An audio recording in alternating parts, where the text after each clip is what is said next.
Le fantasme d'un Israël purement juif, c'est un fantasme de la gauche israélienne. C'est un fantasme, ou d'une partie de la gauche. C'est un fantasme de ceux qui voudraient que finalement, nous, on est chez nous et eux, ils sont chez eux.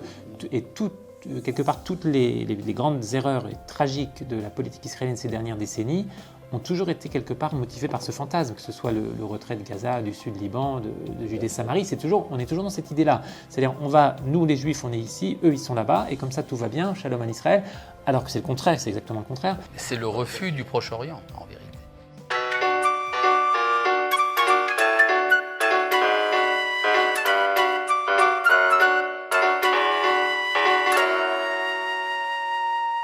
Bonjour à tous et bienvenue dans une nouvelle émission à notre regard, discussion au cœur de Jérusalem. Vous connaissez le principe, une heure de débat autour d'un thème d'actualité entre le rabbin Uri Cherki, directeur du Centre Noachide mondial, et un intellectuel francophone. Rav Uri Cherki, bonsoir.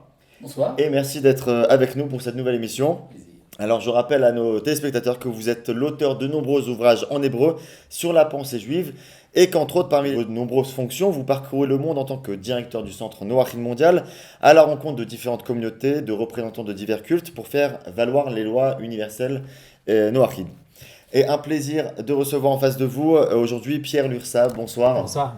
Alors vous êtes avocat, essayiste et traducteur, vous êtes l'auteur de plusieurs essais sur l'islam, sur le sionisme et Israël. Vous avez fait paraître l'année dernière 7 essais, Israël, le rêve inachevé, quel état pour le peuple juif, aux éditions de Paris Max Chalel. Vous y apportez une réflexion sur de nombreux paradoxes concernant l'état d'Israël, notamment la question de savoir si le Israël d'aujourd'hui doit rompre avec sa tradition ancestrale ou au contraire la perpétuer. Encore la question de la contradiction entre, s'il y en a une, entre l'état démocratique et juif d'Israël. Et par-dessus tout, une question qu'on soulèvera ensemble, messieurs, pendant cette émission, en quoi Israël est une lumière pour les nations, pour reprendre un verset du prophète Isaïe dans la Bible.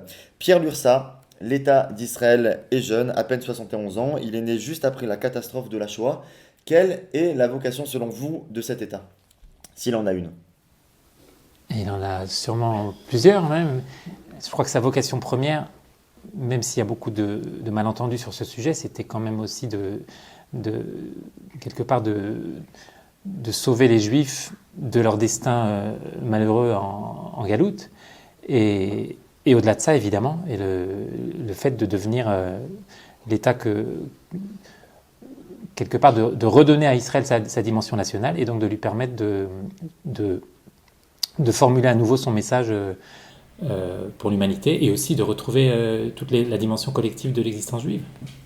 On vient de parler de cette notion d'État-refuge. Est-ce que cette ambiguïté au final d'Israël comme État-refuge, est-ce qu'elle réfute du coup la pensée ou l'idée selon laquelle c'est un retour à une tradition ancestrale et un retour sur une terre désolée depuis 2000 ans? Il est toujours problématique de se situer par rapport à une négation. La négation de l'exil, la négation de la persécution, c'est très utile quand on veut être efficace, quand on veut ramener des millions de personnes qui effectivement ont connu une persécution de la pire de l'histoire. Mais il est évident, et je pense que c'est ça que Pierre Lursa voulait dire, également qu'il doit avoir un contenu positif. On n'est pas simplement en train de réfuter quelque chose, on avance vers quelque chose. Effectivement, la question de la vocation se pose toujours. Et on peut dire que si on peut définir un individu par les questions qu'il se pose, alors à plus forte raison une société se diagnostique en fonction de la question qu'elle se pose. Or, la société israélienne est en perpétuel questionnement de son identité. C'est quelque chose d'assez incroyable. On n'a jamais vu, par exemple, des Français se poser tellement de questions sur ce que c'est que la France et qu'est-ce que c'est que l'avenir de la France, la vocation française. Même si on a parlé beaucoup de rayonnement, de la francophonie et tout le reste. Mais on peut dire qu'en Israël, tout Israélien prend son petit déjeuner en se posant la question de savoir qu'est-ce que c'est que l'État d'Israël. Et quand il va dormir, eh bien, il n'a toujours pas la réponse. Pierre Lursa, le peuple juif serait donc, selon vous aussi, vous avez parlé de plusieurs vocations, donc après 25 siècles de dispersion, ça pourrait être déplacé finalement de prétendre transmettre un message universel, d'autant plus que les juifs font l'objet de diabolisation et d'exclusion sur une partie de la planète. Peut-être que le problème d'Israël, quelque part, c'est justement, étant assailli de tous les côtés, on n'a pas le temps de se poser les vraies questions. Même si, effectivement, je suis d'accord avec le Rav Cherki, chaque Israélien se pose la question de l'identité collective, de l'identité d'Israël, mais finalement, on n'a pas beaucoup de loisirs pour y penser. Et malgré tout, on arrive quand même quelque part à y penser. Et peut-être paradoxalement, d'ailleurs, c'est dans les moments où on croit que c'est pas un hasard, si justement dans la période des accords d'Oslo, quand on pensait que la fin du conflit était arrivée, enfin certains le croyaient, évidemment, il y a beaucoup de gens qui pensaient que c'était une illusion mortelle, mais c'est justement à ce moment-là qu'est apparue, d'une part, la révolution constitutionnelle et aussi la tentative, plus généralement, l'espèce de révolution culturelle qu'on a vécue dans les années 90, qui voulait mettre fin justement à la vocation juive d'Israël, à la vocation spécifique. Et celui qui l'a dit dans les termes les plus frappants, à mon sens, c'était l'écrivain David Grossman. Il avait dit un jour, c'était juste après la signature des accords d'Oslo, il avait dit le retrait des territoires occupés, selon l'expression consacrée, n'est que le prélude au retrait plus général des territoires de notre âme.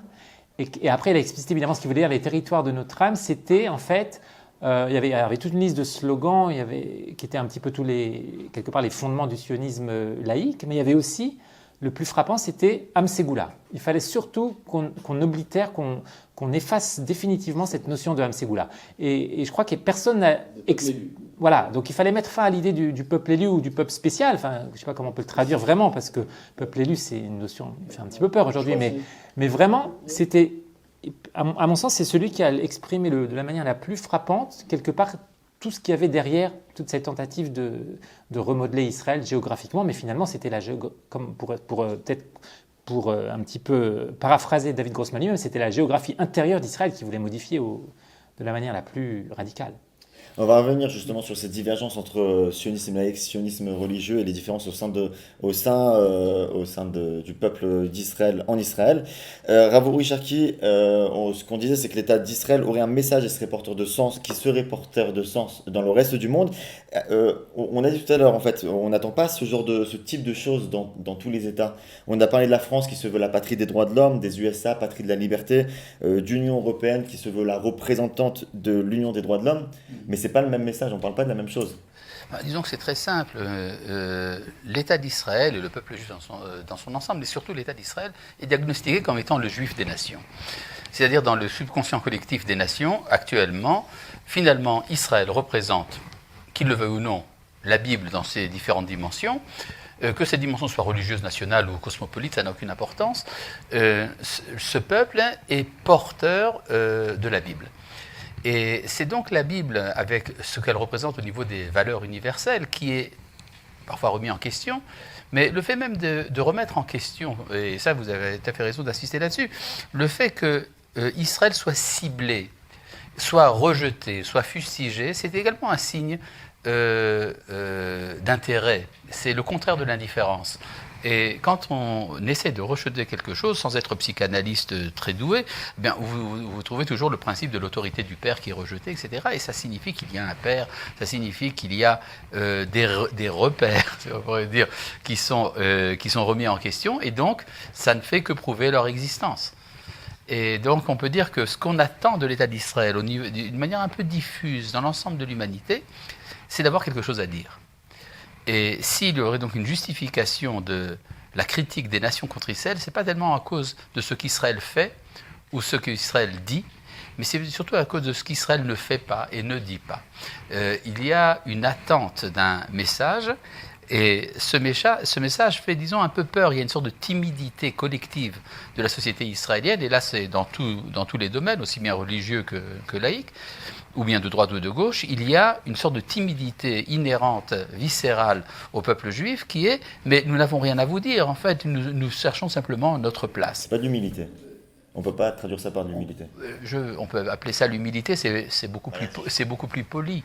Mais finalement, il y a, on peut dire, une sorte de timidité permanente.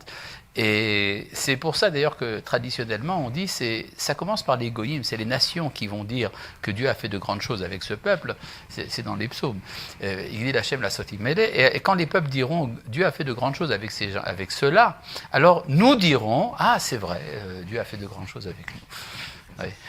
Pierre Lessard, dans les années 30, justement, les débats sont révélateurs entre les universités idéalistes, par exemple du mouvement Ihoud, Martin Buber, Yehuda Magnes, qui s'opposent à l'établissement d'un État juif parce que le pouvoir corrompt, il ne faut pas porter atteinte à la pureté spirituelle du judaïsme. Et d'après eux, juifs et arabes vivront en harmonie dans un État binational. On est bien avant la création d'État d'Israël. Et de l'autre côté, par exemple, on a le Lehi, mouvement ultranationaliste, pour qui la souveraineté étatique est une fin en soi. Et entre les deux parties, vous en parlez dans votre livre, il y a des hommes d'État qui cherchent à rétablir l'équilibre et au final, ce mouvement, ce message universel, on le retrouve chez les pères fondateurs du sionisme qui pourtant sont laïcs, Jabotinsky, Zev Jabotinsky, Chaim Weizmann, Ben Gurion. Est-ce qu'ils ont une perspective historique finalement, ces personnes-là, ces leaders? Bien sûr, d'ailleurs pour la plupart d'entre eux, ils ont grandi dans la tradition. Ils n'appartiennent pas à la génération de ceux qui sont nés hors de la tradition. Donc quelque part, ils l'ont rejeté, mais ils l'ont étudié, ils l'ont apprise à des niveaux différents les uns des autres. Mais effectivement, ce qui est frappant, c'est que chez tous les pères fondateurs d'Israël, il y a cette idée que Israël va incarner l'identité collective juive. Et moi, ce qui me frappe le plus, Ben Gurion, on le sait bien, qui était lecteur de la Bible, c'était un de ses livres de chevet. Il lisait aussi Homère dans le texte, donc pour lui, il était très, comment on dit, très éclectique. Mais malgré tout, il lisait la Bible, il y croyait, et il dit quelque part Israël, je ne sais plus quand et où il a dit Israël, lumière des nations, c'est une expression qui lui était familière. Et quant à Jabotinsky, là c'est peut-être encore plus frappant, parce que lui on le présente toujours systématiquement comme le dirigeant sioniste le plus laïque possible, et on oublie tout d'abord qu'il a été très marqué par la Bible. Il a écrit notamment des articles sur la philosophie sociale de la Bible. Il pensait qu'il fallait développer une pensée économique originale qui serait ni capitaliste ni socialiste et qui s'inspirait de la Bible. Et par ailleurs, il a écrit un article très fameux qui s'appelait Le sionisme suprême, dans lequel il disait le sionisme, il y a 3 étages. Le premier, c'est le kibbutz galouyot, c'est la façon des exilés. Le deuxième, c'est la création de l'État. Et le troisième, c'est quoi? C'est le sionisme suprême. Et quand il explicite ce que c'est le sionisme suprême, il conclut par les mots du prophète Isaïe, Kimetzion, etc. Donc il n'y a pas de hasard. Je veux dire, on ne peut pas dire ça, il n'y a pas de Kimetzion, etc. Ça n'a pas de signification laïque. Ça ne peut avoir de signification que prophétique, n'est-ce pas? Donc on peut être un juif parfaitement laïque comme Jabotinsky, et malgré tout, la vocation d'Israël, il l'exprime précisément dans les termes du prophète Isaïe. Et par ailleurs, et là c'est quelque chose qui est peut-être aussi pas très connu, même si aujourd'hui on commence un peu à s'intéresser au sujet, il avait été très marqué, notamment par l'intervention du Rav Kook au moment de l'affaire Arlozorov, et c'est un peu le point de départ de sa réévaluation du sionisme religieux. Et quelque part, il y a eu une occasion manquée historiquement d'un rapprochement dès cette époque entre la droite sioniste et le sionisme religieux. On pourrait réécrire l'histoire, imaginer ce qui serait passé si Jabotinsky avait pris la tête du mouvement sioniste comme il en prenait le chemin juste avant l'affaire Arlozorov, et s'il avait effectivement fait cette alliance historique, s'il y avait une alliance historique entre la droite et le sionisme religieux, et non pas entre la gauche travailliste et le sionisme religieux. Alors d'après ce que vous dites, à quel moment il y aurait eu une brèche du coup, entre cette pensée au final qui est profondément en lien avec la tradition ancestrale biblique et la pensée de l'idéologie laïque actuelle qui rejette tout passé religieux ou tout passé, toute tradition? Je dirais qu'il y a toujours eu cette tendance présente dans l'histoire d'Israël et du sionisme, et même bien auparavant, cette tendance au rejet de nos origines et à vouloir être un peuple comme les autres. On a vécu avec ça depuis le début de notre histoire, mais effectivement, dans l'histoire sioniste et israélienne, c'est présent aussi depuis le début, depuis le fameux mouvement cananéen dont je parle un petit peu dans ce livre, dans cette tentation cananéenne de vouloir dire on n'est pas des Juifs, on n'est pas des Hébreux, on n'est rien du tout de tout ça, on est quelque chose de totalement différent, qui a pas fait long feu, mais en même temps qui a laissé des traces durables. Et à mon avis, la trace la plus durable, c'est dans le journal Haaretz, par exemple, qui est encore le flambeau de cette idée qu'on pourrait être. Si vous lisez par exemple les suppléments culturels de Haaretz, on a l'impression que leur idéal, c'est d'être européens. Ils veulent manger européen, lire européen, ils veulent être des Européens, c'est vraiment leur idéal. C'est ce que vous répétez souvent justement à ce sujet. Mais rappelons que dans le journal Haaretz, il y a c'est pas simplement de l'indifférence à la tradition, c'est une opposition à la tradition. Or, quand on s'oppose à quelque chose, c'est qu'on n'y est pas indifférent. C'est-à-dire que finalement, il y a également une forme de liaison par le rejet. Et on peut dire que, je me rappelle une fois à la Knesset, un parlementaire avait parlé du roi David en termes peu élogieux, à cause de l'histoire de Bathsheba. Et alors, ça avait fait un scandale à la Knesset. On a porté atteinte au chantre d'Israël. Et le lendemain, à la radio, j'ai pu entendre un discours une intervention de Yael Dayan, la fille de Moshe Dayan, qui est d'extrême gauche, anti-religieuse, et qui a dit une très belle chose, à mon avis. Elle a dit, vous savez, les religieux ont pris des personnages de la Bible tout l'aspect clérical et sacerdotal. Et la droite a pris tout le côté nationaliste et fasciste. Eh bien, laissez-nous, à nous, les chilonimes, les vrais laïcs, les gauchistes, l'aspect humain des personnages de la Bible. Et on peut dire que de cette manière, elle exprimait, pas une dualité, une trialité, pourrait-on dire, de la société israélienne, qui toujours est en train de se chercher entre trois pôles. Le pôle religieux, le pôle nationaliste et le pôle cosmopolite.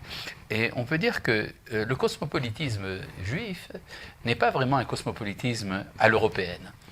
Il est en fait quelque chose d'inhérent à l'identité juive depuis ses origines. Parce que déjà, nos ancêtres, nos patriarches, ne voulaient pas de l'élection. On peut voir qu'il y a une réticence permanente, par exemple dans le personnage d'Abraham, le premier de nos patriarches, il y a une réticence permanente par rapport à l'idée de son élection. Et on pourrait dire presque que le vrai cosmopolitisme est d'origine juive. Finalement, sur le plan religieux, c'est devenu le christianisme, qui a été fondé, d'ailleurs, je crois, par des juifs. Et également, si vous cherchez la laïcité israélienne, c'est la forme, si vous dire, laïque de ce cosmopolitisme chrétien. Et donc, on peut dire que finalement, on reste toujours dans le cadre de l'identité d'Israël. Chacun à sa manière. Il y a une sorte de tiraillement. Et ce tiraillement n'est pas n'importe quoi. Il fait partie du contrat social d'Israël. C'est-à-dire, dans le contrat social de la société israélienne, on est d'accord, justement, pour ne pas parler des gros problèmes. Si vous avez dit ceux qui se définissent uniquement comme religieux, uniquement comme cosmopolites, tradition, pas tradition, alors il y a une sorte de consensus comme ça du silence qui est on n'en parlera pas. Et parce qu'on a des difficultés à exprimer ce que nous sommes, alors on préfère, disons, rester dans un milieu entre ces différentes tendances. Mais on pourrait dire que je ne suis pas tout à fait inquiet même sur le plan religieux ou de la Torah, par rapport à ces tendances de rejet. Elles font partie de la dynamique du peuple d'Israël depuis ses origines, et donc il n'y a pas de raison que ça s'arrête. Nous sommes sur une très bonne route, et je peux vous faire part, par exemple, de ma maladie personnelle, qui est l'optimisme chronique.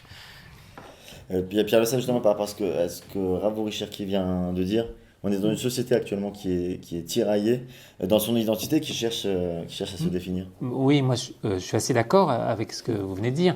Peut-être optimiste, peut-être pas pour les mêmes raisons. C'est-à-dire que je pense que malgré tout, cette tendance universaliste, elle est dangereuse. On l'a bien vu à l'époque d'Oslo et elle est toujours là. Et aujourd'hui, qu'est-ce qu'on voit sinon la poursuite de cette espèce de putsch judiciaire de la Cour suprême qui veut empêcher le peuple de choisir ses représentants. C'est pas quelque chose d'anodin, c'est quelque chose de dangereux. La démocratie est en danger, c'est à nous de le dire, c'est pas eux.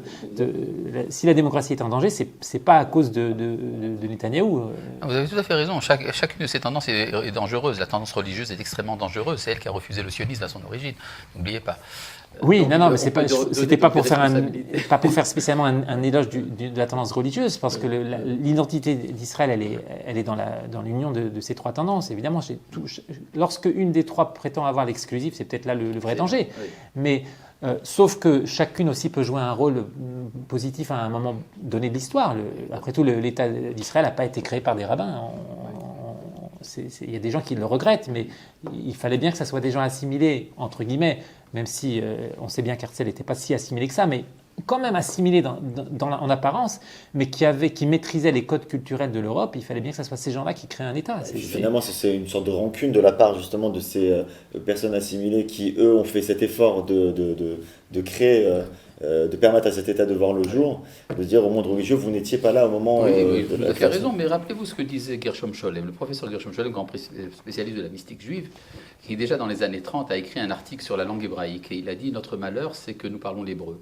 Et donc ça veut dire que nous ne pourrons jamais nous couper de nos origines spirituelles, parce que l'hébreu est trop porteur de sens.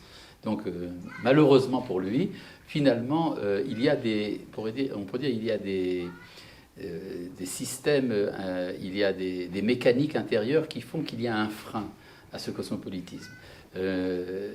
C'est d'ailleurs André Neher, je crois, qui mettait en évidence le fait que la laïcité sioniste porte en elle-même ses propres freins, parce qu'elle veut se laïciser en parlant d'une terre et d'une langue, mais la terre, c'est la terre sainte, et la langue, c'est la langue sainte. Donc finalement, ça ne peut pas totalement échapper. Oui, bien sûr. Effectivement, il y a cette contradiction inhérente au sionisme. C'est pour ça qu'il y avait eu le projet de l'Ouganda que j'évoque dans le livre aussi, qui est aussi quelque part une espèce de leurre, mais même si dans l'esprit d'Herzl, c'était pas du tout une déviation de la destination du sionisme, c'était juste ce qu'il appelait un asile de nuit sur la route d'Israël. Mais les sionistes russes l'ont interprété comme une trahison, ils ont pris le deuil. Oui. Rappelez-vous que ceux qui soutenaient l'initiative de l'Ouganda, justement, c'était les religieux. C'était le Mizrahi, le Rav Reines. Parce que, on veut dire, pour les religieux, on disait, différer la fondation de l'État n'est pas un drame. Finalement, nous avons vécu en exil pendant 2000 ans avec la Torah, on va continuer, si c'est nécessaire. Tandis que pour les sionistes, justement, laïcs de Russie, c'était leur manière à eux de faire teshuva, d'être sionistes. C'est-à-dire, c'était pour eux un retour, et donc si on leur supprime Eretz Israël, il n'y a plus rien. C'est la raison de leur opposition. C'est vrai que c'est frappant le fait que souvent, c'est dans le monde religieux qu'on est le plus, quelquefois, réticent à voir des choses qui paraissent évidentes aux autres, y compris d'ailleurs aux goïms. Vous demandez à un évangéliste américain si on est en train de vivre la prophétie, pour lui, c'est évident.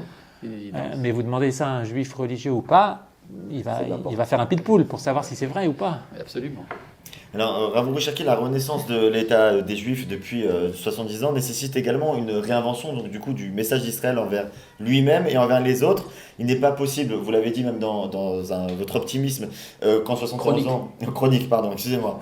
Donc il n'est pas possible en 71 ans de répondre à tous les problèmes, et votre optimisme nous permet de résoudre petit à petit les problèmes. Mais la question du choix d'Israël, ce qu'on appelle en hébreu la Ségoula d'Israël, cela implique-t-il nécessairement une vocation envers les autres, ou c'est un choix qui s'impose à un peuple avec certaines croyances ou certaines actions, mais pas nécessairement qui a une portée universelle? Il n'y a rien à réinventer, il faut simplement revenir à soi-même. Or, si on voit quel est le projet d'Israël dès son origine, c'est d'être une bénédiction pour les familles de la terre. C'est écrit en toutes lettres lors de l'élection d'Abraham. Donc, si vous revenez en Eretz Israël et que vous reprenez votre place dans l'histoire, ipso facto, ça implique un message universel. Il y a un questionnement. Or, on peut dire justement que ce questionnement existe, comme on l'a dit tout à l'heure, dans le subconscient collectif des nations. Vous savez ce que c'est que la fondation de l'État d'Israël et encore plus la guerre des 6 jours? C'est un événement biblique en pleine modernité. Et quand il y a un événement biblique en pleine modernité, ça bouleverse les consciences. On se dit, tiens, on pensait que la Bible c'était fini il y a depuis longtemps, et puis brusquement ça réapparaît. Et le pire, c'est que si ça réapparaît, alors peut-être que c'est la manière que les Juifs ont de lire cette Bible qui est la bonne. Et c'est très inquiétant. Alors, vous savez, les nations viennent et disent, mais qu'est-ce que vous avez à nous dire? Vous avez chamboulé la théologie, vous avez bousculé les habitudes de pensée. C'est certainement que vous avez quelque chose à nous dire. Et les Israéliens, à nouveau très timides et, on pourrait dire, humbles, disent « Mais non, nous n'avons rien à vous dire, nous sommes comme vous, nous sommes comme tout le monde. Nous avons inventé les petites tomates chéries et le disconki, vous ne vous rendez pas compte, nous sommes des gens très bien. Nous avons d'ailleurs une ville, Tel Aviv by night, c'est extraordinaire, ça ressemble un peu à Las Vegas. Et bon, si vous voulez faire un peu de tourisme, alors à Jérusalem, vous avez le Saint-Sépulcre. Et surtout, ne parlez pas trop de notre identité, on ne veut pas vous déranger. » Et nous ne nous rendons pas compte que lorsque nous avons ce genre de discours, en fait, nous décevons l'attente qu'il y a de la part de la civilisation universelle. Et on peut dire que nous créons, malgré nous, une déception amoureuse. Et cette déception amoureuse se traduit par la suite par une accusation. Alors, si vous n'avez rien à nous dire, alors c'est donc que vous nous avez menti. Alors donc, ce n'est pas vous, Israël. Alors rendez ça aux Palestiniens, ce n'est pas à vous. Vous comprenez ? Il y a un enclenchement de ces problèmes. Et donc, être universel, avoir un message universel est une évidence qui sointe de l'État d'Israël. On ne peut pas ne pas se rendre compte que nous avons quelque chose à dire. Je voudrais à ce propos vous rappeler, si vous permettez, lorsqu'il y a eu l'intervention d'Israël à Gaza, une des interventions, la communauté internationale était plus ou moins positive par rapport à ça. On disait qu'Israël était attaqué en permanence par des fusées, etc. Ils ont le droit de se défendre. Et je rappelle que le ministre des Affaires étrangères britannique est venu en Israël et il a fait 2 déclarations absolument sidérantes. La première, Israël a le droit de se défendre. Merci beaucoup. Est-ce qu'on a besoin de dire que les Britanniques ont le droit de se défendre ? Mais enfin, il l'a dit quand même. Deuxième affirmation, mais n'oubliez pas quand même votre engagement par rapport à vos valeurs occidentales. C'est très intéressant. Vos valeurs occidentales. Ça prouve qu'il y avait une sorte de crainte que peut-être qu'Israël aurait un message sur le plan moral, sur le plan de l'organisation de la politique, à dire au monde qui serait différent de ce qui a été hérité par le christianisme et tout le reste. Pierre Ursin, par rapport à ce que vient de dire à l'instant le rabbin Uri Cherki, est-ce qu'il faut-il être une nation, du coup, pour transmettre un message universel ? Ou est-ce que disséminé parmi les nations, on arriverait mieux à transmettre ce message, étant au contact des directs ? Oui, c'était un petit peu le slogan auquel on s'était forcé à croire pour se consoler un petit peu du malheur de l'exil. C'était qu'au moins on allait pouvoir répandre la bonne parole. Mais peut-être qu'on l'a fait un petit peu. Il y a un grand historien israélien dont le nom m'échappe, qui avait dit un jour tout l'exil ne vaut rien du tout. Il avait écrit un livre qui s'appelait Galout et il disait que finalement toute l'histoire du peuple juif en exil, ça valait rien du tout. Et bon, évidemment, c'était un petit peu radical, mais c'est vrai que le vrai message d'Israël, et ça beaucoup de gens l'ont dit, y compris des non-juifs comme Rousseau, comme d'autres, le vrai message d'Israël, on va le faire entendre maintenant, c'est aujourd'hui qu'on va le faire entendre, c'est pas quand on était dans les ghettos de Pologne ou dans le Béla et qu'on vivait dans les 4 coudées de la loi. Et maintenant, on a quelque part, on a retrouvé notre statut et aussi notre fierté nationale, et c'est peut-être là qu'on est le mieux à même de délivrer ce message et de quelquefois peut-être de remettre au goût du jour le message, la vocation prophétique d'Israël. Effectivement, chaque fois qu'Israël se détourne de cette vocation, on trouve toutes sortes d'idéologies ou quelque part peut-être même de messages publicitaires comme Startup Nation qui sont un petit peu quelque part un succès d'année ou comme pour nous excuser de ne pas être effectivement à notre vraie place. Et je ne sais pas si ça plaît ou pas aux nations, mais nous, ça nous plaît beaucoup comme de vendre cette espèce de marketing d'un Israël qui n'est pas le vrai Israël. Rav Uri Cherki, on parle depuis tout à l'heure en fait de message universel, mais c'est quoi ce message ? C'est extraordinaire. Nous portons un message en nous, à notre insu, et on se demande mais qu'est-ce qu'il est ? Je pense que un de ceux qui ont le mieux formulé cela, c'est Pascal. Blaise Pascal qui disait l'existence de ce peuple, il parle des Juifs évidemment, m'intrigue. Et parce que ils pensent, ce peuple, que le monde entier est dans l'erreur et que la vérité est seulement chez eux. Et je me rends compte que si jamais Dieu s'est adressé aux hommes, c'est à eux qu'il faut s'adresser pour en recueillir la tradition. C'est-à-dire, on peut parler évidemment des valeurs juives qui finalement ressemblent beaucoup aux valeurs de la morale universelle. Mais ce qui est particulier à Israël, justement, c'est la relation à la transcendance. Si on peut comparer le monde à une maison dans laquelle vivraient les hommes, et ce monde a un toit, eh bien, il faut également qu'il y ait une cheminée. Et cette cheminée alimente en air, en lumière, le monde. Alors, toute cheminée ne peut pas être trop large, ni trop étroite. Et il y a ceux qui sont responsables de l'entretien de cette cheminée, donc ce sont les ramoneurs de l'Éternel, c'est les enfants d'Israël. Mais ils ne le font pas forcément à travers leur conscience religieuse. Justement, l'erreur serait de considérer le judaïsme comme étant une tradition religieuse. Or, c'est pour ça qu'on n'a pas besoin d'un État. On peut dire que c'est l'existence juive, le fait même de cette existence vécue aujourd'hui dans un État, qui sert justement de canal de la relation envers la transcendance. Et je pense que c'est ça que les nations attendent de nous. Je me rappelle, j'ai eu récemment un entretien avec un des dirigeants du mouvement Makuya au Japon, qui a expliqué, d'ailleurs à un journaliste, et après il me l'a expliqué à moi aussi, que ce que nous autres, les Japonais, attendons de vous, eh bien, c'est d'entretenir justement cette relation à la transcendance. C'est ça votre rôle, c'est ça qu'on vous demande. À part ça, faites ce que vous voulez. Rappelez-vous toujours une chose importante.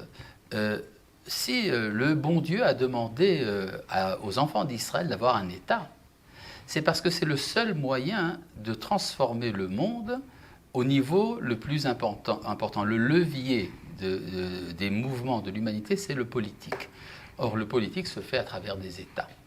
Et donc, tant que nous vivons en tant que religion individuelle, qui vient, disons, assurer la béatitude chez des individus, en fait, on s'occupe de l'individu, mais on ne transforme pas le monde. Et de ce point de vue-là, on peut dire que tout Israélien fait partie de ce projet, qu'il le veuille ou pas. Je rappelle qu'un écrivain israélien, Amos Oz, bien connu, a dit un jour, vous savez, le Rav Kook pense que moi, je suis un élément de la rédemption d'Israël. Eh bien, je veux te dire à toi, le Rav Kook, que je ne fais pas partie de ton mouvement de rédemption de l'identité d'Israël. Le problème, c'est qu'Amos Oz ne savait même pas que son refus de faire partie de l'identité de la rédemption d'Israël, ça fait également partie du projet. On peut dire que c'est une approche un peu paternaliste, mais je sais un peu mieux que lui ce qu'il veut. Mais on peut dire que finalement, on revient toujours à une dialectique hegélienne dans laquelle chacun a son rôle en étant l'antithèse de l'autre. Et finalement, pour créer une nouvelle identité qui va rayonner certainement sur le monde. Vous savez, le verset dont vous avez parlé tout à l'heure, Ki mitzion tetze Torah, d'Israël, de Tzion va sortir la Torah, il est ramené dans le prophète Isaïe comme étant le discours des nations. C'est-à-dire, c'est les nations qui disent que de Tzion sortira la Torah et la parole de Dieu de Jérusalem. Et donc, on peut dire que nous sommes en route. C'est pour ça, d'ailleurs, je pense que vous allez en parler, que je mène certaines activités dans ce sens. Mais ces activités ne sont pas mon initiative. Elles sont le fruit d'une demande qui est adressée aux enfants d'Israël aujourd'hui dans le monde entier. C'est ça la nuance, cette vocation de pas être prosélyte, parce qu'on peut penser que si vous parcourez le monde et si d'autres personnes se tournent vers vous... Ne soyez pas prosélyte, mais soyez missionnaire. Ça veut dire, être missionnaire, ça ne veut pas dire forcément transformer les gens en ce que vous êtes. Dans le missionnarisme chrétien, la mission chrétienne, justement, c'est de faire du monde entier des chrétiens. C'est très loin de l'idée d'Israël, ce serait une sorte d'impérialisme culturel ou religieux. Pour Israël, nous sommes là pour éclairer les nations et leur permettre à eux, aux nations, de réaliser pleinement leur identité. Nous avons quelque chose à rajouter, nous ne sommes pas là pour remplacer. Pierre Leursas, ce message universel de notre Rav Uri Cherki, ce serait cette relation à la transcendance, ces valeurs du divin qu'il faudrait faire descendre entre guillemets sur terre. Mais beaucoup se trompent, je ne sais pas si c'est une erreur, mais vous en parlez comme étant une vision étriquée, de réduire, c'est à l'époque contemporaine qu'il y a cette apparition d'une équation de judaïsme égale éthique, et qu'en fait le rôle d'Israël serait d'apporter la morale et de réduire, si vous voulez, à une sphère morale tout le projet d'Israël. Oui, c'est un peu quelque part, on vit encore dans le paradigme néo-kantien. Donc voilà, le judaïsme, ça serait purement une morale. On aurait juste donné le décalogue et puis voilà, on n'aurait plus rien à dire. Et en plus, le vrai problème avec les tenants de cette conception au sein d'Israël et du peuple juif, c'est surtout que leur morale, elle est dévoyée. Parce que ce n'est pas la vraie morale juive. La morale juive, elle ne nous oblige pas à donner de l'électricité à Gaza alors qu'ils nous lancent des missiles et qu'ils ne veulent pas restituer le corps d'Adar Goldin et des autres soldats. J'ai entendu il y a 2 jours le père Simcha Goldin qui se demandait mais pourquoi est-ce que le gouvernement soi-disant le plus à droite d'Israël n'est pas capable d'obtenir ne serait-ce que la restitution du corps d'un soldat alors qu'on laisse passer des millions de dollars vers Gaza et qu'on leur donne de l'électricité, qu'on leur donne à manger.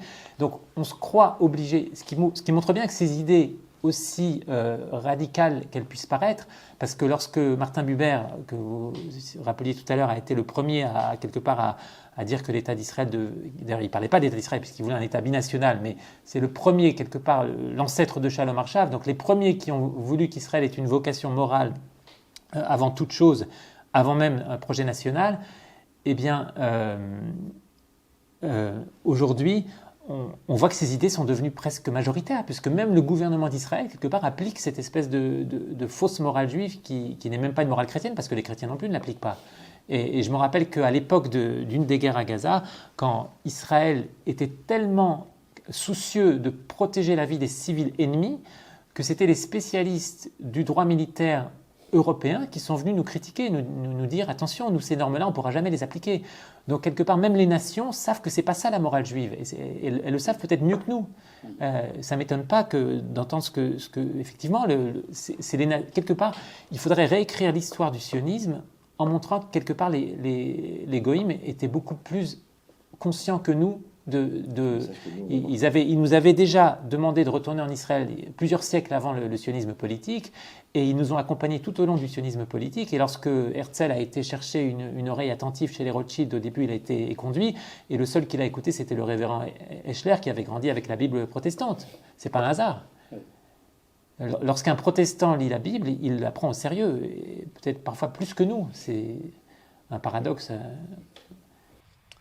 Ça me rappelle une anecdote intéressante. Manitou avait rencontré une fois un ecclésiastique chrétien, je crois catholique, qui lui avait dit c'est quand même dommage que les pionniers sionistes ne soient pas religieux parce qu'ils accomplissent les prophéties. Et Manitou lui a répondu au contraire. S'ils y croyaient, on dirait qu'ils le font parce qu'ils y croient. Mais ils n'y croient pas, ils le font quand même, c'est une intervention divine. Bien résumé. Rav Recherché, on observe, je peux me tromper, mais dans la littérature hébraïque, chez les prophètes notamment, dont on a parlé, Isaïe, il n'y a pas de prétention à influencer ou à créer une autre réalité au sein des nations. On a plutôt des termes comme voyer, observer, écouter notre message, mais pas de projection de la Torah au sein des nations. Bien au contraire, dans Isaïe, il est tout à fait question justement de villes en Égypte qui vont connaître le Dieu d'Israël. Le prophète Isaïe lui-même a été envoyé chez les Couchites en Afrique. Donc, il parle de Achour, des Assyriens, comme faisant partie d'une trinité de puissance avec l'Égypte et Israël au milieu. Au contraire, justement, il y a chez le prophète Isaïe, on pourrait dire presque un projet pour les nations, bien au contraire. Et dans la littérature rabbinique, on a cet appel aux nations de quitter les conceptions religieuses erronées. La tradition rabbinique post-prophétique et on pourrait dire presque exilique a parlé toujours de ce qu'on appelle le minimum. Elle s'est cantonnée justement dans le minimum requis pour les nations, ce qu'on appelle les 7 lois noachides, qui sont vraiment un minimum du minimum. Ce que les rabbins ont voulu faire, ils ont voulu créer une plateforme de dialogue avec les nations qui est justement se cantonne dans le minimal pour permettre justement à chaque nation d'évaluer dans quelle mesure elle est intéressée par les messages de la Bible. J'étais récemment justement à Taïwan où j'ai rencontré un dirigeant spirituel qui est un ami d'Israël et qui a plusieurs milliers d'adeptes qui l'entraînent donc à aimer l'État d'Israël, mais j'étais très surpris de voir qu'il n'enseigne absolument pas la Bible à ses adeptes. Ils ne connaissent rien de la Bible, même pas le verset « Écoute Israël ». Par contre, quand vous parlez à des chrétiens ou des gens de culture européenne ou américaine de l'État d'Israël, c'est immédiatement lié à une réinterprétation de la Bible. Donc on peut dire que chaque nation a sa manière à elle d'évaluer ce qu'elle va prendre justement du message d'Israël. Pierre Lursin, il y a d'énormes difficultés à la mise en place de ces utopies, de ce message universel qu'on veut faire, que Israël devrait faire passer auprès des autres. On a parlé tout à l'heure, notamment la souveraineté politique elle-même est mise en cause en permanence, et surtout dans la période que l'on vit actuellement de crise politique majeure en Israël. Il y a aussi le fait d'avoir en Israël, on en a parlé, ces différentes franges de juifs, laïcs, traditionnalistes, orthodoxes, sionistes religieux. Chacun a son idéologie. Par exemple, les sionistes religieux, son idéologie, on va dire, ce serait l'étendue aussi du territoire, préfèrent le mode de patriotisme et peut-être aurait du mal on pourrait comprendre ça, cette volonté d'étendue du territoire comme une incapacité de se tourner vers l'autre et de comprendre qu'il y a d'autres personnes aussi sur cette terre.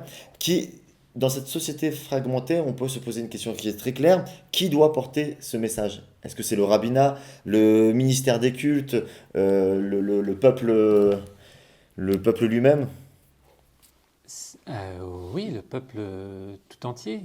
Je crois que ce qui frappe le plus les visiteurs de l'étranger qui viennent en Israël aujourd'hui, c'est de voir Israël vivre sur sa terre au jour le jour. Et il n'y a pas besoin d'un ministère du tourisme ou de la propagande pour faire passer le message. Les fêtes parlent d'elles-mêmes. Et ils parlent peut-être mieux quelquefois que les discours officiels. Mais ça n'empêche pas, bien entendu, d'avoir aussi un message culturel, un message. Je crois que quelque part, et vous le saurez mieux que moi, rappelez où, mais le Rav Kook fondait beaucoup d'espoir sur la littérature israélienne, qui ont été largement déçus, jusqu'à aujourd'hui en tout cas. Mais à mon sens, ceux qui peut-être incarnent aujourd'hui cet espoir, c'est plutôt des musiciens, des chanteurs israéliens qui, eux, de manière assez étonnante, ces dernières années, se rapprochent beaucoup Vous en parlez dans votre un petit peu, oui, de la tradition. Certains sont les élèves. Et quelque part, peut-être que l'espoir qu'avait fondé le Rav Kook sur la littérature, il a été déçu, mais il passe par une autre voie, peut-être parce que le langage de la musique est plus universel que celui de la littérature. En tout cas, c'est une hypothèse. Vous rejoignez cet avis? Oui, tout à fait. On peut dire que si on cherche un porte-parole, le porte-parole du message d'Israël doit être le président d'Israël et le premier ministre israélien. C'est à eux de le faire. Le rabbinat a pour fonction de perpétuer la dimension cultuelle, traditionnelle du judaïsme, mais il est très largement dépassé par l'événement sioniste. Et si l'événement sioniste n'est pas un événement purement nationaliste, donc ça doit être enseigné aux nations par les responsables politiques justement du sionisme. C'est à eux de le faire. Évidemment, vous savez que le pouvoir politique, traditionnellement, est toujours lié justement à la poésie. C'est pas pour rien que notre roi idéal, le roi David, est également l'auteur des psaumes. C'est-à-dire que, comme disait Maïmonide, c'est l'imagination qui est le support du politique. Et cette imagination est transmise justement par la culture, par la littérature dans la mesure où elle existe. Effectivement, la chanson israélienne n'est pas n'importe quoi. Il serait là ce point commun entre les différentes idéologies qu'on retrouve sur l'islamérique, etc. Ce pont culturel qui peut faire en sorte que ce message puisse être porté. Moi, oui, personnellement, je fonde beaucoup d'espoir sur cette culture israélienne qui est un lieu de... Elle suffirait? Elle suffirait. Non, je ne suis pas du tout un tenant du sionisme culturel. Le sionisme, c'est politique avant tout, mais la culture israélienne, c'est peut-être le lieu où déjà on voit émerger cette nouvelle culture qui n'a rien à voir ni avec la culture juive de l'exil, même si on veut toujours revenir à nos traditions, à nos coutumes, ni non plus avec l'espoir d'une culture purement occidentale. Donc c'est autre chose qui n'a rien à voir avec c'est quelque chose d'entièrement nouveau, et c'est ça aussi qui est quelque part exaltant dans la culture israélienne. La culture israélienne, mais évidemment en faisant le tri, il y a le meilleur et il y a le pire. Mais par exemple, quand on voit, moi je vois le chanteur Ishaï Ribo qui est invité par Shlomo Artzi et qui chantent tous les deux ensemble, c'est pas seulement, c'est quelque chose, c'est pas seulement kitsch, il y a quelque chose de plus profond que ça. Et on voit qu'il y a une révolution intérieure. Mais j'invite également, si déjà on ajoute un élément, à connaître les paysages d'Israël. Les paysages de la Judée, de la Samarie, c'est les terres de la Bible. On ne peut pas ne pas être frappé justement par le renouveau de l'identité biblique d'Israël à travers ces lieux où la Bible s'est faite. Or, la Bible ne s'est pas faite sur la bande côtière. Elle s'est faite dans ces montagnes-là. Et souvent, on se pose la question, c'est une interrogation qu'on entend souvent, mais qu'est-ce que des Judéens, des Juifs, ont à faire en Judée ? Et pourtant, il semblerait qu'il y aurait quand même un rapport entre la Judée et les Judéens. Mais est-ce que justement, vous parlez de la question justement des paysages, donc forcément ça m'amène à cette question des territoires, puisqu'il y a tout un pan de la société qui cherche à conquérir, à occuper un territoire. Il ne s'agit ni d'occuper ni de conquérir, il s'agit simplement d'être soi-même.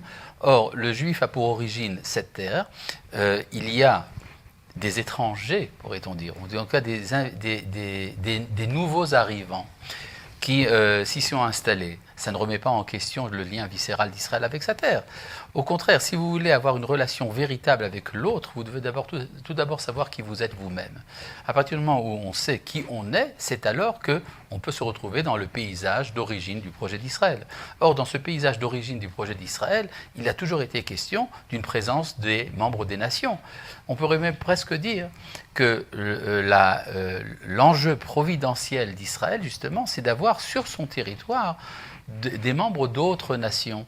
Et c'est la manière dont ce problème est géré, c'est pas vraiment un problème, on peut dire cette réalité est gérée, qui va finalement juger de qui nous sommes.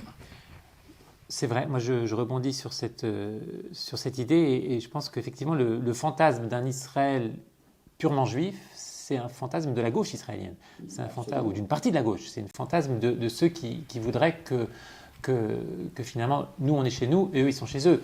Et quelque part, toutes les grandes erreurs tragiques de la politique israélienne ces dernières décennies ont toujours été quelque part motivées par ce fantasme, que ce soit le retrait de Gaza, du sud Liban, de Judée-Samarie, on est toujours dans cette idée-là. C'est-à-dire, nous les Juifs, on est ici, eux ils sont là-bas, et comme ça tout va bien, shalom en Israël, alors que c'est le contraire, c'est exactement le contraire. Et quelque part... C'est le refus du Proche-Orient, en vérité. C'est le refus d'assumer l'identité juive dans une terre qui est habitée. Mais le sionisme n'a jamais prétendu que cette terre n'était pas habitée. Ça, c'est un grand mensonge de l'historiographie du sionisme, de croire que les pères fondateurs auraient négligé la question arabe. Ils ne l'ont jamais négligée, ils l'ont toujours affrontée de manière très diverse. À mon sens, celui qui l'a affronté avec le plus grande lucidité, c'était Jabotinsky, mais aucun n'a fait l'impasse sur la question arabe. Pour vous, c'est un fantasme, ça veut dire qu'il n'y a pas de population juive qui va se dire il y a tout le reste du monde, on a un petit territoire, on peut quand même rester entre nous au moins quelque part dans ce monde. Ce serait un fantasme. Non, on doit être majoritaire, effectivement, on doit garder la majorité, ça faisait partie des fondements du programme sioniste, c'était la majorité juive, et même ce fondamental-là, il avait été remis en cause à l'époque par Martin Buber et les gens du Brit Shalom. Donc pour eux, il n'y avait rien de sacré, même ça, ils le remettaient en question. Mais il y a toujours cette tentation inhérente à l'histoire du sionisme de dire on va s'installer sur une petite bande côtière, très loin de la montagne, très loin de Hebron et de Shrem, effectivement. Et c'est toujours cette tentation qu'on vit jusqu'à aujourd'hui. De fuir notre identité véritable. Mais s'il y avait une échelle de priorité, vous ne voudriez pas s'occuper déjà de consolider les liens entre les personnes qui sont déjà présentes, plutôt que de chercher une étendue territoriale? Est-ce qu'elle apporterait quelque chose? Est-ce qu'elle réglerait le problème inhérent au peuple d'Israël, qui est ce manque de solidarité? Bien au contraire, c'est lorsque vous n'avez pas retrouvé votre identité, vous n'êtes pas capable de régler vos problèmes intérieurs. C'est quand on assume pleinement ce que nous sommes, c'est là qu'on peut vraiment commencer à discuter sérieusement des problèmes. Oui, je crois que le danger, au contraire, plus on quelque part, soi-disant, se retirer de territoire pour se consacrer, par exemple, à la prospérité économique, c'était le rêve du nouveau Moyen-Orient de Shimon Peres, ou pour se consacrer à la justice sociale, qui évidemment est un sujet fondamental, mais finalement c'est tout le contraire. On voit bien que chaque fois que, par exemple, le retrait de Gaza, c'est le meilleur exemple, jamais l'État d'Israël n'a été aussi cruel que lorsqu'il a chassé de Gaza non seulement les Juifs qui y vivaient, mais même les morts qui étaient ensevelis. C'est une des plus grandes tragédies de l'État d'Israël, ce qu'on a appelé dans un langage très très policé la hitnatkout. C'était jamais nos institutions ne se sont comportées de la manière la plus inhumaine et cruelle qu'à ce moment-là. Je voudrais, dans le temps en partie qui nous reste dans cette émission, parler aussi de cette notion et cette loi qui est passée l'année dernière, cette loi fondamentale d'Israël, État-nation du peuple juif, qui fait que ratifier juridiquement une réalité et qui soulève à nouveau la question à laquelle Israël est sans cesse confronté: comment être un État à la fois juif et démocratique. Et Rav Uri Sharkit, tout à l'heure en antenne, vous citez Lévinas, qui déjà fait une différence entre juif et État. Juif et État. Évidemment. Israël a choisi d'être démocratique. C'est un choix tout à fait bénéfique et tout à fait louable et même noble. Mais c'est Israël qui a décidé d'être démocratique. C'est-à-dire, tout d'abord, c'est Israël. Vous voyez, dans la déclaration d'indépendance de l'État d'Israël, il est tout à fait question d'un État juif, il n'est pas question d'un État démocratique. Cet État, c'est vrai que les Juifs ont appris la leçon de l'histoire et qu'ils ont décidé d'être démocratiques. Mais ce qui fonde la légitimité de l'État, c'est tout d'abord qu'ils sont un État juif. Et c'est ça qu'il faut tout d'abord assumer. Donc le problème de symétrie qu'il y aurait entre juifs et démocratiques, en fait, est une fausse symétrie. C'est, on peut dire, l'habit politique, de culture politique qui est portée aujourd'hui par le peuple juif, c'est la démocratie, et il faut s'en féliciter. Mais il faut savoir tout d'abord que c'est un État juif. Oui, moi je crois que la véritable alternative, c'est pas entre un État juif ou un État démocratique, comme on voudrait nous le faire croire aujourd'hui, c'est plutôt entre ce qu'on a jusqu'à maintenant, ce qu'on a réussi à préserver tant bien que mal, c'est-à-dire un État juif et démocratique, et puis ce que certains voudraient mettre à la place, et notamment la Cour suprême et tous ceux qui pensent que l'avenir du pays doit être décidé par des juges éclairés et non pas par le peuple tellement ignorant, et qui sera finalement un État qui sera plus juif, enfin beaucoup moins juif, et beaucoup moins démocratique. Et finalement, peut-être qu'il ne sera même plus un État du tout, donc on aura tout perdu. Oui, mais il existe une forte corrélation entre le degré de religiosité d'une personne et l'importance attachée à la dimension démocratique et juive de l'État d'Israël. C'est un poncif, c'est totalement faux. Je ne pense pas que être religieux, c'est être antidémocratique. La démocratie fait partie de la tradition d'Israël, ce qu'on appelle Harirabim Leatot, on va selon la majorité. Ce qu'on appelle aujourd'hui la culture démocratique, identifiée avec le libéralisme dissolvant, est appelé aujourd'hui, est couronné aujourd'hui du terme de démocratie. Mais ce n'est pas de la démocratie, c'est simplement du gauchisme. Alors, comment on peut expliquer que, je ne sais pas si je schématise de manière assez manichéenne, vous avez d'un côté les Israéliens qui défendent une version intégraliste du judaïsme et qui seraient les moins attachés à la démocratie, et de l'autre côté les Israéliens les plus laïcisés qui sont le moins portés à préserver la judaïté de l'État.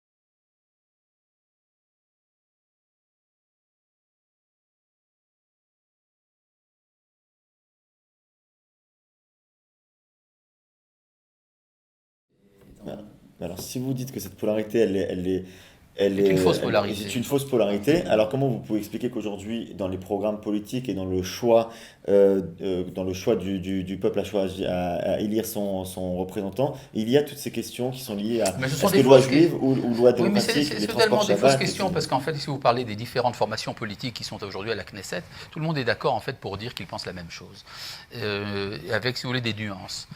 Finalement, la différence entre le Likoud et Kahol Lavan, elle existe quand même, c'est sans aucun doute.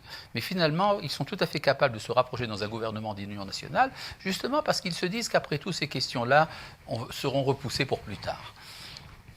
Comment vous définirez-vous l'État juif et démocratique? État juif et démocratique, c'est ce qui existe depuis 70 ans. On l'a déjà, l'État juif et démocratique, mais maintenant on voudrait supprimer le caractère juif et d'ailleurs par la même occasion le caractère démocratique, ce qui finalement nous laisserait avec une espèce de pouvoir des juges, comme une tendance qui existe aussi ailleurs, en Europe, aux États-Unis, mais beaucoup plus accentuée en Israël, parce que nous on est toujours plus radicaux que les autres. Et vous pensez que la loi juive peut être appliquée à l'heure actuelle? La loi juive dans le sens halakha, comme on dit en Oui, hébreu. la constitution de l'État d'Israël. La constitution, le droit hébraïque, il a une place tout à fait résiduelle dans le droit israélien, qui normalement aurait pu être beaucoup plus large dans l'esprit des juristes qui avaient imaginé à quoi ressemblerait l'État d'Israël, et même des gens comme le juge Menachem Elon, l'ancien président de la Cour suprême, qui était le grand opposant d'Aaron Barak. Il y a beaucoup de gens qui pensent qu'il y a une place beaucoup plus large à faire au droit hébraïque dans le droit israélien aujourd'hui. Et bien sûr, il y a une tendance contraire qui voudrait qu'on soit de moins en moins juif.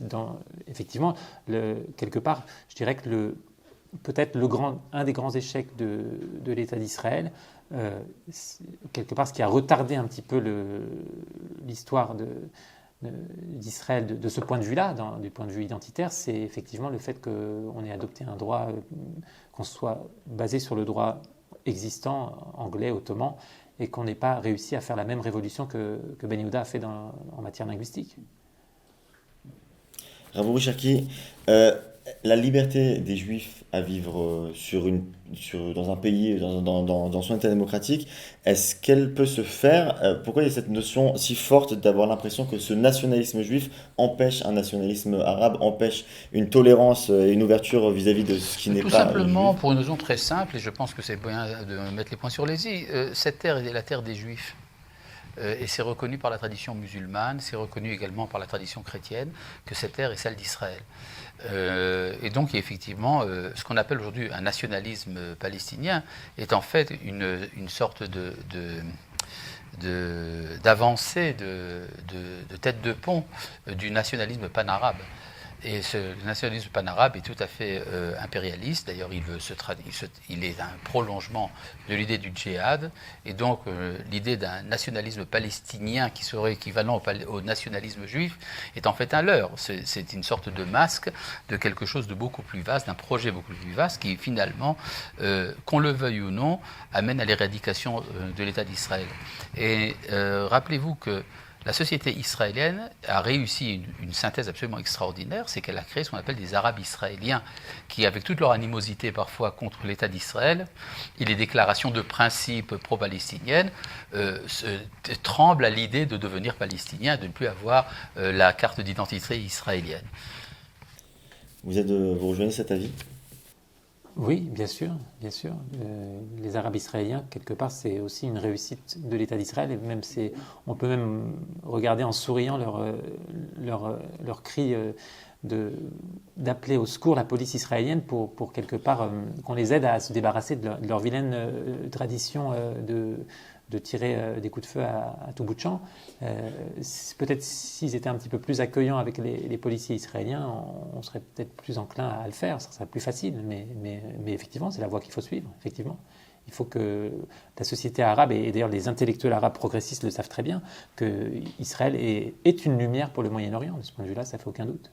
Alors si c'est évident dans ce qu'on dit ces dernières minutes sur le caractère juif et démocratique de l'État depuis 70 ans et que tous les partis politiques au final rejoignent le même discours et qui se présentent sous d'autres formes différentes, comme on explique aussi qu'il y a d'autres questions démocratiques, on va dire comme le mariage civil, la liberté de chacun, de trouver sa place, enfin de pouvoir mettre en place des solutions durables sur des questions finalement qui sont plus démocratiques que relatives à la loi juive. Ça fait partie, si vous voulez, des problèmes de société. Il y a toujours des problèmes individuels.